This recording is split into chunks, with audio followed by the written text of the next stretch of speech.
Hello everyone. तो आज हम स्टार्ट कर रहे हैं पार्ट सेकंड इकोलॉजी का, समष्टि पारस्परिक क्रियाएं, यानी कि पॉपुलेशन इंटरेक्शन, यानी कि दो पॉपुलेशन के बीच में किस प्रकार से इंटरेक्शन होता है, पारस्परिक क्रिया होती है, उसके बारे में। तो देखिए, पारस्परिक क्रियाओं के तो नाम है, ये 6 प्रकार की होती हैं।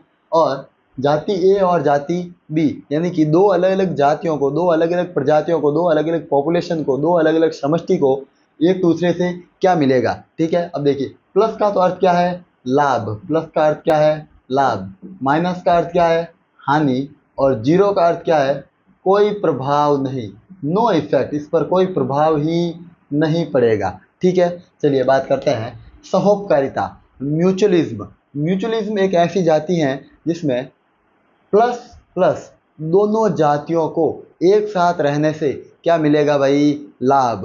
यानी कि दोनों जातियों को क्या मिलेगा, लाभ। इसे कहते हैं सहोपकारिता। ठीक है, दूसरा क्या है, स्पर्धा। स्पर्धा बोले तो competition, fight with each other, एक दूसरे के साथ में लड़ाई, कंपटीशन, स्पर्धा। इसमें देखिए, दोनों को ही क्या होगा, हानि। और ये बात सच भी है, लड़ाई से केवल क्या हो सकती है, हानि, लाभ किसी को नहीं होता। अपनी बायोलॉजी भी इसी चीज़ को मानती है कि भाई दोनों को क्या होगा, माइनस माइनस, यानी कि हानि। थर्ड है परभक्षण, प्रिडेशन। परभक्षण का अर्थ क्या है, किसी जीव के ऊपर रह के उसको खाना, उसी को खाना, इसे क्या बोलते हैं, परभक्षण। तो एक को तो क्या मिलेगा, फायदा, और दूसरे को क्या होगा, नुकसान, यानी कि लाभ और हानि। फोर्थ है परजीविता। परजीविता क्या होती है, एक को तो मिलेगा प्लस और एक को माइनस, यानी कि एक को लाभ और एक को हानि। परजीविता यानी कि दूसरे जीव के ऊपर निर्भर रहना, परजीवी के रूप में, इसे बोलते हैं परजीविता। अगला है सहभोजिता। सहभोजिता का मतलब क्या है, साथ रह के खाना, और जिससे एक जीव को तो क्या होगा भाई, लाभ, और दूसरे पर कोई प्रभाव नहीं पड़ेगा। ठीक है, और इस तो ये क्या हो जाती है भाई, सहभोजिता। और लास्ट क्या है, अंतरजातीय परजीविता। क्या है, अंतरजातीय परजीविता, जिसमें एक जीव को तो क्या होता है, नुकसान, और दूसरे को कोई फर्क नहीं पड़ता। तो ये क्या थी अपनी 6 पारस्परिक क्रियाएं। तो चलिए एक एक से स्टार्ट करते हैं। तो सबसे पहले अपनी क्या है भाई, सहोपकारिता। सहोपकारिता में क्या होता है, देखिए सबसे पहली है, दोनों जातियों को क्या होगा, लाभ। इस पारस्परिक क्रिया से दोनों जातियों को क्या होता है, लाभ। नेक्स्ट है अनिवार्य सहजीवी जीव। अब अनिवार्य सहजीवी जीव क्या होते हैं, जिनको अपना जीवन जीने के लिए साथ में ही रहना पड़ेगा, वो एक दूसरे के बिना उनका जीवन क्या है, अपूर्ण। ऐसे जीव जो अनिवार्य रूप से एक दूसरे के साथ रहते हैं तथा एक दूसरे को लाभ प्रदान करते हैं, क्या कहलाते हैं भाई, अनिवार्य सहजीवी जीव। देखिए, अब इनका जीवन चक्र एक दूसरे पर क्या होता है, निर्भर। जैसे बात करूं अगर मैं लाइकेन और माइक्रोराइजा की, तो देखिए लाइकेन क्या है, लाइकेन एक सहजीवी संबंध है, किस किस के बीच में, शैवाल या नीलहरित शैवाल और कवक के बीच में। ठीक है, अब देखिए शैवाल हम जानते हैं प्रकाश संश्लेषण करते हैं, तो कवक क्या करते हैं भाई, शैवाल को प्रकाश संश्लेषण के लिए जो है, जो जड़ों में जल और पोषक तत्व उपलब्ध करवाते हैं, और शैवाल वापस इस कवक को क्या दे देते हैं भाई, आश्रय और खाना। ठीक है, और सेम टू सेम माइक्रोराइजा है। माइक्रोराइजा क्या है, उच्च पादपों की जड़ों और कवक के बीच में एक संबंध है। ठीक है, जिससे उच्च पादपों की जड़ों में कवक को क्या मिल जाता है, आश्रय, और ये कार्बोहाइड्रेट दे देता है इस कवक को। कवक क्या करता है, जल व खनिज लवणों का अवशोषण कराता है। ओके, तो ये क्या हो गया, लाइकेन और माइक्रोराइजा। एक और संबंध दे रखा है अंजीर और बर के बारे में, इंपॉर्टेंट है, आप सबको जानकारी होनी चाहिए।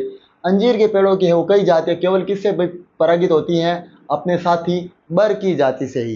एक एक बर छोटा जीव होता है, और जिससे ही वो क्या हो सकती है, परागित, यानी कि उसका परागण हो सकता है। बुक में इसका फोटो भी दे रखा है, अन्य किसी जाति से नहीं। मादा बर है, वो अंजीर के फल को अंडे देने के लिए काम में लेती है तथा फल में उपस्थित बीजों से पोषण ग्रहण करती है। यस, मादा। जो अंजीर का जो फ्रूट होता है हम जानते हैं गोल होता है, और उसके अंदर बहुत सारे क्या मिलते हैं भाई, बीज। तो मादा जो बर होती है, जो फीमेल बर होती है, वो क्या करती है, अंजीर के फल को अंडे देने के लिए काम में लेती है। अंजीर में वो क्या देगी, अपने अंडे, और फल में उपस्थित बीजों से क्या करेगी, पोषण ग्रहण, यानी कि अंजीर को भी खाएगी, अपने अंडे भी देगी। यानी कि इसके लिए वो घर भी है और होटल भी है, किसके लिए, बर के लिए। कौन, अंजीर। तथा फल में उपस्थित बीजों से पोषण ग्रहण करती है। इसी प्रक्रिया के दौरान वह अंजीर के पुष्प क्रम को क्या कर देती हैं, परागित। ओके, और इस कारण इसमें क्या हो जाता है भाई, परागण। अगला एग्जाम्पल है ऑर्किड में परागण। ऑर्किड का जो पुष्प होता है उसमें क्या होता है भाई, परागण। ऑर्किड पुष्प में परागण है वो किसके द्वारा होता है भाई, भ्रमरों और कुंज मक्षिकाओं। भ्रमर क्या होते हैं भाई? भौरे। तो भौरे जो होते हैं, एक तो भौरे और मक्षिका यानी कि मक्खियाँ, तो भौरे और मक्खियों में, और एक ओम्फ्रिस बुक का एग्जाम्पल है। ओम्फ्रिस नामक भूमध्य सागरीय अब मेडिटेरेनियन ऑर्किड परागण के लिए मक्षिका पर निर्भर होती हैं। ठीक है। और ऑर्किड परागण के लिए वे किस विधि का उपयोग करते हैं? लैंगिक कपट। लैंगिक कपट, ठीक है, ठीक है, स्यूडो कॉप्युलेट। लैंगिक कपट क्या होता है? देखिए, ऑर्किड के पुष्प की जो पंखुड़ियाँ होती हैं वो आकार, रंग और चिन्हों में बिल्कुल किससे मिलती जुलती है? मादा मक्खियों से। ऑर्किड का जो पुष्प है ना, उसकी जो पंखुड़ियाँ हैं वो किससे मिलती है? मादा मक्षिका से। तो नर मक्षिका बेचारा क्या करता है? इसे आता है और इसे समझ लेता है, इसके फूल को, मादा मक्षिका, और मादा समझकर आकर्षित होते हैं तथा पुष्प के साथ क्या करते हैं? कूट मैथुन। भाई देखिए, मैथुन क्या होता है हम जानते हैं, ठीक है। अब कूट मैथुन का मतलब क्या है? जो असल में मैथुन है ही नहीं, क्योंकि सामने ये कोई मादा मक्षिका नहीं है, ये क्या है? एक पुष्प है ऑर्किड का। लेकिन जो नर मक्षिका ने इसे क्या समझ लिया? मादा मक्षिका। ओके, और इसने क्या कर लिया इसके साथ में? मैथुन। बट ये क्या था? कूट मैथुन। अब कूट मैथुन से क्या होगा? कुछ परागकण है वो नर पर गिर जाएंगे तथा जब ये नर, मतलब वही मक्षिका यानी कि नर मक्षिका दूसरे पुष्प पर कूट मैथुन करेगी तो क्या हो जाएगा? परागण की प्रक्रिया संपन्न। ठीक है, यानी कि यहाँ पर नर मक्षिका के साथ में क्या हो रहा है भाई? धोखा। नर मक्षिका को ऐसा लग रहा है कि ये कोई ऑर्किड नहीं है, ये क्या है? अपनी मादा मक्षिका, और वो उस और आकर्षित होता है। बट अफसोस, वो क्या होता है भाई? ऑर्किड पुष्प। ओके। नेक्स्ट है स्पर्धा या कंपटीशन। अब देखिए, स्पर्धा या कंपटीशन में क्या होता है? तो कंपटीशन, देखिए इस बात को आप प्रैक्टिकली समझिए, कंपटीशन जब भी होगा दोनों का ही लॉस होना फिक्स है। ठीक है। तो इस प्रकार के पारस्परिक संबंध में दोनों ही जातियों को एक दूसरे की उपस्थिति में क्या होती है? हानि। यस, दोनों जातियों को किसी न किसी तरीके से क्या होगी? हानि। तो स्पर्धा में दोनों को क्या होगी? हानि। स्पर्धा है वो सामान्यतः किसके लिए होती है भाई? समान संसाधनों यानी कि रिसोर्सेज सेम होंगे और सीमित संसाधनों के लिए होती है। यस, कंपटीशन देखा जाता है जब संसाधन सेम हो और सीमित हो, यानी कि लिमिटेड हो, अनलिमिटेड ना हो। स्पर्धा में निकटतम संबंधित जातियां ही भाग लेती है। यस, कंपटीशन हमेशा जो निकटतम संबंधित जातियां होगी वही क्या लेगी? भाग। अंतरजातीय स्पर्धा अंतरजातीय स्पर्धा से क्या है? अधिक गंभीर। अंतरजातीय का मतलब क्या है भाई? जो एकदम दो बिल्कुल ही जो सेम टाइप की अगर कोई जातियां बिल्कुल ही पास, तो वो क्या हो जाएगी? अंतरजातीय। ठीक है। स्पर्धा असमान जातियों के बीच भी देखी जा सकती है। हाँ, कभी कभी कुछ होते हैं जिसमें असमान जातियों के बीच भी हो सकती है। इसके एग्जाम्पल्स है दक्षिणी अमेरिका में फ्लेमिंगो और मछलियों में। फ्लेमिंगो होते हैं झींगे, ठीक है। तो फ्लेमिंगो और मछलियों, इन दोनों में भी क्या क्या चल रहा है? कंपटीशन। बाकी जनरली ऐसा होता है कंपटीशन सेम जातियों के बीच होता है, लेकिन ये एक रेयर एग्जाम्पल है भाई, फ्लेमिंगो और जो फिशेस मछलियों में। ठीक है।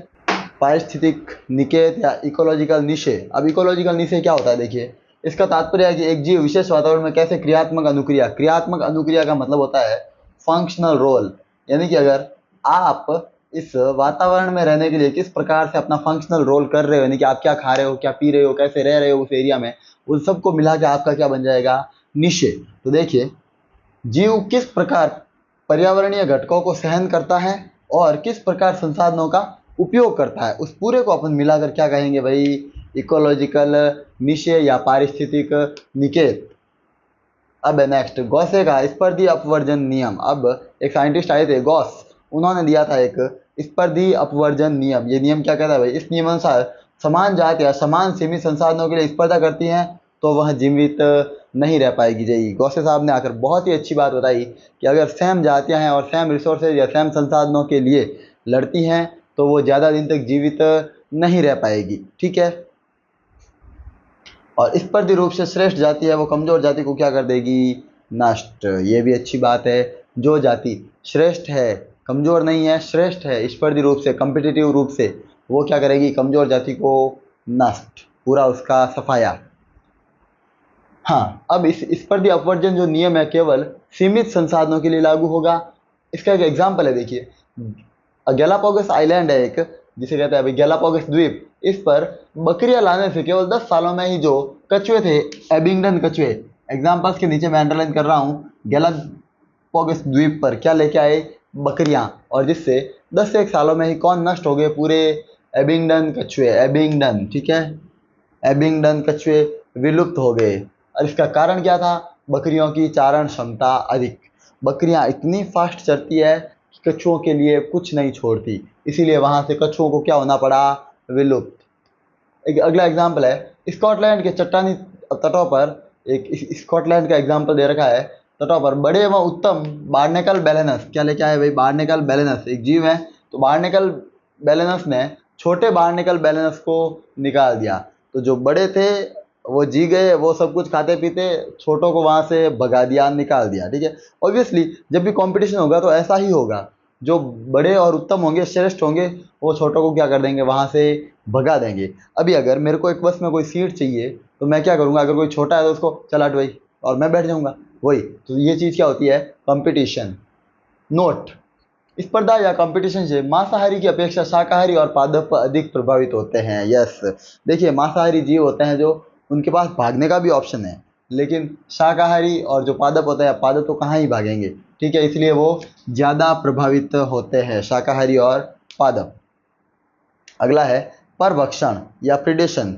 परभक्षण या प्रिडेशन, ये देखिए क्या होता है। इस प्रकार के पारस्परिक संबंध में एक जीव को लाभ और दूसरे को क्या होती है? हानि, क्योंकि दूसरा उसी को खाता है। ठीक है, एक जीव दूसरे जीव से क्या प्राप्त करता है?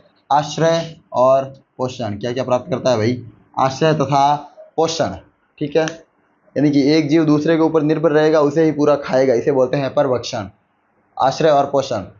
परभक्षण के क्या क्या महत्व है? तो खाद्य श्रृंखला तथा ऊर्जा प्रवाह के लिए उत्तरदायी है।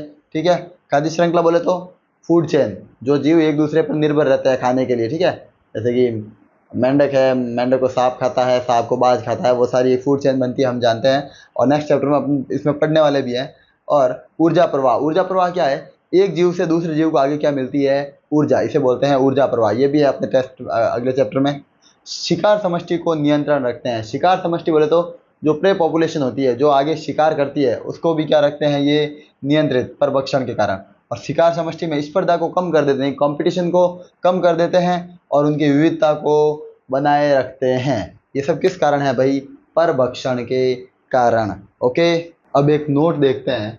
जब किसी भौगोलिक क्षेत्र में विदेशी प्रजाति लाई जाती है तो वे क्या हो जाती हैं? आक्रामक। अगर किसी एरिया में कोई बाहर से अगर हम किसी प्रजाति या स्पीसीज को लाते हैं तो वो क्या हो जाती है भाई? आक्रामक, अटैकर बन जाती है एकदम, तथा तेजी से फैलने लगती है, क्योंकि उनके परभक्षी नहीं होते, जिससे पारितंत्र में क्या आ जाती है? अस्थिरता। भाई अगर यहाँ अगर कोई बाहर की जाति आ गई, जैसे मैं मानूँ कोविड आया था, तो क्या कोविड का कोई इलाज था? क्या उसका कोई परभक्षी था? वैसे वायरसेस का नहीं होता, बट एक जस्ट एन एग्जाम्पल। तो उसका कोई परभक्षी नहीं था, उसे खत्म करने वाला कोई नहीं था, तो वो कितना तेजी से फैला। तो यही चीज़ है। इसका एग्जाम्पल है 1920 में ऑस्ट्रेलिया में लाई गई नागफनी। नागफनी एक प्रकार का घास पौधा होता है। ठीक है, नागफनी ने तेजी से फैलकर लाखों हेक्टेयर की भूमि में तबाही मचा दी। उस नागफनी ने क्या मचा दी थी भाई? तबाही। और नागफनी खाने वाले परभक्षी को लाने पर ही उसे क्या किया गया? नियंत्रित किया जा सका। जब तक उसका परभक्षी नहीं आया, उसे नियंत्रित नहीं कर सकते थे। परभक्षी व्यवहार में विवेकी होते हैं। हाँ यस, थोड़े बहुत उनमें पेशेंस भी होगा, क्योंकि वे अपने शिकार का अति दोहन नहीं करते। ऐसा नहीं है कि एकदम से अपने शिकार को पूरा खत्म कर देंगे, नहीं, धीरे धीरे उसको खत्म करते हैं। ठीक है, क्योंकि वो कैसे होते हैं भाई? व्यवहार में विवेकी। अब है परभक्षी से बचने की टेक्निक। क्या क्या तकनीकें होती हैं? तो देखिए, सबसे पहले अपन पढ़ते हैं प्राणी या जंतुओं में, उसके बाद पढ़ेंगे पादपों में। यहाँ हमने हेडिंग नहीं लगाई है, तो इधर लगा देता हूँ, जंतु या प्राणी में। ठीक है, पहला है छद्म आवरण, जिसे बोलते हैं कैमोफ्लेज। अब छद्म आवरण या कैमोफ्लेज क्या है? खुद को छिपा लेना। अगर ये व्हाइट बोर्ड है और मेरे को खुद को छिपाना है, अगर मैं व्हाइट पूरा पहन के आ जाऊं तो मैं इसमें आपको नहीं दिखूंगा। ठीक है, तो वैसे ही तो कुछ जीवों की जो त्वचा है वो परभक्षी से बचने के लिए गुप्त रूप से कैसी होती है? रंगीन। ठीक है, इसका एग्जाम्पल है कीट और मेंढक। मेंढक का जो कलर है वो मिट्टी के जैसा ही है। ठीक है, तो वो वहाँ रहता है तो किसी को दिखता नहीं है। और कुछ कीट भी होते हैं, कुछ बटरफ्लाई होती है, कुछ तितलियाँ होती हैं जो बिल्कुल एकदम जो झाड़ियों के जो सेम कलर की हो सकती है। ठीक है, क्योंकि उनमें कौन सी क्षमता है भाई? कैमोफ्लेज या छद्म आवरण की। नेक्स्ट है विषैला रूप। अब मोनार्क तितली है ना, उसकी कुछ जातियाँ क्या होती है? विषैली, और स्वाद में गंध में क्या होती है? अरुचिकर। यानी कि अगर उस तितली को कोई खाता भी है तो वो उसे फेंक देगा, छोड़ देगा, क्योंकि वो उसका टेस्ट और उसकी स्मेल यानी कि स्वाद और गंध दोनों ही क्या है? अरुचिकर या बकवास। ठीक है, अब है पादपों में। पादपों में क्या है? तो लगभग 25% नहीं 25% कीट है वो पादपों पर निर्भर होते हैं। इसका एग्जाम्पल क्या है भाई, एकेशिया और कैक्टस। एकेशिया और कैक्टस में क्या होते हैं, कांटे। और आक यानी कि कैलोट्रोपिस है वो क्या करता है, अत्यधिक विशाल हृदय ग्लाइकोसाइड उत्पन्न करता है, इसलिए इसे कोई पशु नहीं खाता। आक या जिसे बोलते हैं राजस्थानी में आंकड़ा। तो ये जो कैलोट्रोपिस है वो क्या करता है भाई, अत्यधिक विशाल एक ग्लाइकोसाइड उत्पन्न करता है, जिस कारण हृदय खराब हो सकता है, इसलिए इसे कोई भी जीव है वो नहीं खाता है। कुछ पादप क्या करते हैं भाई, द्वितीयक उपापचयी पदार्थ उत्पन्न करते हैं, ठीक है। जैसे क्या क्या है, निकोटीन, कैफीन, अफीम, क्विनिन और स्ट्रिक्निन, ये सारे क्या है भाई, द्वितीयक उपापचयी पदार्थ। और ये रसायन क्या करते हैं, चारकों से रक्षा, इसे फिर कोई चरता नहीं है। नेक्स्ट है परजीविता या पैरासिटिज्म। अब एक परजीवी के क्या क्या लक्षण होते हैं, तो देखिए परजीवी का मतलब क्या है, जो दूसरे जीवों पर निर्भर रहेगा। अच्छा, परजीविता में भी तो इस प्रकार के पारस्परिक संबंध में एक जीव को लाभ और दूसरे जीव को क्या होती है, हानि। चलिए बात करते हैं इस परजीवी के क्या क्या लक्षण होते हैं। जनन दर क्या होगी, उच्च। रिप्रोडक्टिव रेट इतनी ज़्यादा होगी कि वो बहुत ही ज़्यादा क्या करता जाएगा, ग्रो। जहाँ पर भी वो रहेगा अपनी संख्या में क्या कर देगा, तेजी से वृद्धि, क्योंकि वो उसकी जो जनन दर क्या है, उच्च। पाचन तंत्र क्या होगा, अनुपस्थित। हाँ, पाचन का कोई इसमें सेटअप ही नहीं है, कुछ पाचन नहीं होगा, बस खाता ही जाएगा, ठीक है। थर्ड है जटिल जीवन चक्र। जीवन चक्र जटिल हो सकता है क्योंकि कुछ परजीवी होते हैं, जैसे हमने जो है मानव स्वास्थ्य तथा रोग पढ़ा, तो किसी किसी जो परजीवी को जीने के लिए दो होस्ट या परपोषी की आवश्यकता होती है। जैसे मैं बात करूँ अगर प्लाज्मोडियम की, उसको मच्छर में भी आधी जिंदगी निकालनी है और मानव में भी, ठीक है। वैसे ही जटिल जीवन चक्र, आवश्यक अनावश्यक अंगों का अभाव। अनावश्यक यानी कि जो चीज़ नहीं चाहिए, उन अंगों का क्या है, अभाव, यानी कि फालतू कुछ नहीं होता इनमें, सिर्फ काम काम की चीज़ें हैं और मस्त खाते पीते हैं और अपने परपोषी को ख़त्म करते हैं। और परपोषी से चिपकने के लिए इसमें क्या होते हैं भाई, आसंजी अंग या चूसक, जो होस्ट से चिपकाए रखते हैं। यानी कि अगर मेरे ऊपर इधर कोई परपोषी है तो वो मेरे एकदम पूरा चिपका रहेगा, क्योंकि उसमें क्या होते हैं, चूषक या आसंजी अंग। अधिकांशतः परजीवी परपोषी को हानि पहुंचाते हैं। परपोषी की उत्तरजीविता, वृद्धि और जनन को कम कर सकते हैं और समष्टि घनत्व को घटा सकते हैं, ठीक है। क्या करेंगे भाई, परपोषी को हानि पहुंचाएंगे, उसकी वृद्धि और जनन दर को क्या कर देंगे, कम, और जिस कारण उसका जो समष्टि घनत्व है वो भी क्या हो जाएगा, घट जाएगा। एग्जाम्पल है मलेरिया परजीवी, यकृत पन्ना परजीवी आदि। हाँ, अब परजीवी हैं वो दो प्रकार के होते हैं, बाह्य परजीवी और अंतः परजीवी। अंग्रेजी नाम इनका इंपॉर्टेंट है, एक्टोपैरासाइट। एक्टोपैरासाइट और एंडोपैरासाइट। क्या होता है भाई, एंडोपैरासाइट। एक्टो और एंडो, एक्टो यानी बाहरी और एंडो यानी आंतरिक। तो देखिए बाह्य परजीवी क्या होंगे भाई, शरीर की बाहरी सतह पर उपस्थित। यस, ये केवल शरीर की बाहरी सतह पर होते हैं। लेकिन अंतः परजीवी कहाँ होते हैं, शरीर के अंदर विभिन्न अंगों में उपस्थित होते हैं। एग्जाम्पल देखो, मानव पर जूं आपने सुना होगा, ठीक है। तो जूं जो होती है वो शरीर के बाहर होती है, मोस्टली सर में होती है। और क्या है भाई, कुत्तों पर चिंचिड़िया जो टिक्स होते हैं, ठीक है, छोटे छोटे, वो क्या है, कुत्तों पर चिंचिड़िया, वो बाहरी परजीवी है, वो कुत्तों से पोषण प्राप्त करते हैं, उनके शरीर को खराब कर देते हैं। और समुद्री जो मछलियों पर है, जो कॉपीपोड्स होते हैं, यस, कुछ समुद्री मछलियों पर छोटे छोटे जीव होते हैं जिन्हें क्या बोलते हैं, कॉपीपोड्स। और अमरबेल है जो पादपों पर क्या रहती है, परजीवी प्रक्रिया। अमरबेल एक प्रकार जो बाढ़ पादप होते हैं उन पर क्या रहती है भाई, परजीवी। अंतः परजीवी शरीर के अंदर विभिन्न अंगों में रहेंगे। कहाँ कहाँ पर रह सकते हैं, यकृत में, वृक्क में, फुफ्फुस में, आरबीसी आदि में, सभी जगह लगभग। इसका एग्जाम्पल कौन है भाई, एस्केरिस, प्लाज्मोडियम और एंटमीबा। ये सारा अपन पहले पढ़ चुके हैं, ठीक है, किस प्रकार से ये परजीविता दर्शाते हैं और कैसे शरीर को नष्ट करते हैं, ठीक है। नेक्स्ट, अंड परजीविता। अंड परजीविता क्या है, ये नॉर्मली देखी जाती है पक्षियों में, ठीक है। क्या होता है कि पक्षी है जो दूसरों, जो अंडे हैं अपना पालन पोषण अंडों का दूसरों से करवाता है, जिसका एग्जाम्पल है कोयल और कोआ। तो कोयल क्या है भाई, परजीवी, यानी कि कोयल परजीवी के रूप में काम करेगी, खुद खाली पोषण लेगी। और परपोषी कौन है, कौआ। आपने अगर 3 इडियट्स मूवी देखी हो तो उसमें बताता है कि कोयल अपना घोंसला कभी नहीं बनाती है, क्योंकि वो अंडे कहाँ देती है, कौवे के घोंसले में, और फिर उन अंडों को पालता भी कौन है, कौआ, ठीक है। इस प्रक्रिया में परजीवी अपने अंडे हैं वो परपोषी के घोंसले में डाल देता है तथा अंडों का भरण पोषण भी परपोषी के द्वारा ही होता है। ओके, नेक्स्ट है सहभोजिता या ये कमेंसलिज्म। सहभोजिता या कमेंसलिज्म क्या है, एक जीव को लाभ होगा लेकिन दूसरे पर कोई प्रभाव नहीं पड़ेगा, यानी कि दूसरे को कोई मतलब नहीं है उससे, चाहे तू के ले ले तो ले ले, नहीं तो नहीं ले, ठीक है। यानी कि एक जीव को लाभ और दूसरे को कोई प्रभाव नहीं पड़ेगा। एग्जाम्पल है आम के पेड़ पर ऑर्किड्स। तो ऑर्किड्स को क्या मिलता है, फ़ायदा, लेकिन आम को उससे कोई नुकसान नहीं होता, उस पर कोई फ़र्क नहीं पड़ता। अब व्हेल मछली पर पाए जाते हैं बार्नेकल्स। बार्नेकल छोटे छोटे जीव होते हैं, ठीक है।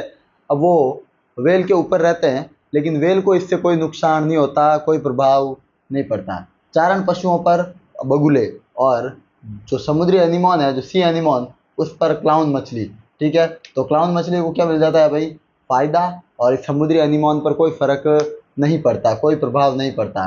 लास्ट है अंतरजातीय परजीविता, ठीक है। इसे बोलते हैं जो एमेंथेलिज्म।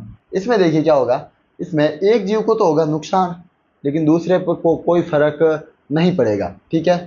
एग्जाम्पल देखिए, कवक है जो प्रतिजैविक उत्पन्न करते हैं, जो जीवाणु के लिए क्या है, हानिकारक। भाई कवक ने जीवाणु को मारने के लिए थोड़ी प्रतिजैविक करी थी उत्पन्न, बट वो करते हैं, उनका नेचर है, लेकिन वो उससे जीवाणुओं को क्या मिल रहा है, नुकसान। तो कवक को तो कोई नुकसान या फायदा नहीं है, लेकिन जीवाणु बेचारे मर रहे हैं। और है अखरोट की जड़ें हैं, वो रसायन उत्पन्न करती है जो सेब की वृद्धि को रोकता है। यस, अगर आपने सेब और अखरोट की खेती एक साथ करी तो सेब की खेती क्या हो सकती है, नष्ट, क्योंकि अखरोट की जड़ों से एक रसायन उत्पन्न होता है जो सेब की वृद्धि को रोकता है। Okay, thank you for watching. तो मिलते हैं अपन अपने नेक्स्ट वीडियो में, तब तक के लिए बाय।